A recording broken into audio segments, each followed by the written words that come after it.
De Londres, d'où j'ai commencé la cuisine, à mon premier resto. J'ai eu vraiment un coup de cœur pour la bistronomie. Cet art de travailler les produits, on va dire, simples, de les mettre en valeur. Quand les gens, ils arrivent, ils sont déjà surpris de la déco. Après, ils savent pas ce qu'ils vont manger. Et derrière, on a vraiment cette palette d'épices qui domine dans la bouche et qui est surtout équilibrée. La base de mon resto aujourd'hui, c'est le poivre. On commence par le vert qui est cueilli directement sur la liane. Le noir qui est juste cueilli. On va laisser fermenter un jour. On va sécher avec sa peau, d'où la couleur noire. Et après, on a le blanc qui est vraiment un peu plus technique dans l'élaboration. Chez Table Pinjar, il y a aussi des épices. Donc, on a par exemple l'épice rondelle. Ça se rapproche plus de l'ail fumé. L'épice PB, la noix de muscade d'Afrique. L'épice 4 côtés, ça a un goût de marron, de vanille et de fève de tonka. Le vanzou, c'est une variété de pois chiche. Ça vient du Bénin. On a ce côté pareil fumé. Pour terminer, on a l'épice bongo. C'est un mélange de 13 épices qui vient du Cameroun. Je m'en sers pour faire des sauces, pour travailler le poulpe. Le poulpe qui reste vraiment le plat phare de la carte,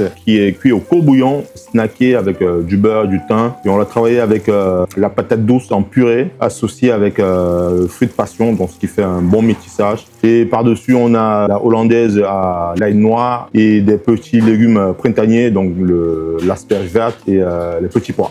Le conseil que je pourrais donner à un chef qui veut s'installer, c'est surtout de prendre des bonnes décisions, ton business model. Est-ce que tu vas suivre les prix du quartier, savoir si les clients vont adhérer. Avec Foodimo, je pense que ça a dû prendre, on va dire, une année pour faire pas mal de visites. J'ai su que c'était ici quand je suis arrivé à la petite place. On est vraiment dans un petit village. C'est magnifique. Dans le quartier, on a vraiment pas mal de restaurants, des restos classiques. Et j'étais plutôt content d'apporter cette touche différente. Parce qu'on peut avoir, on va dire, le Japon, mais dans le quartier, on n'a pas ce métissage avec l'Afrique.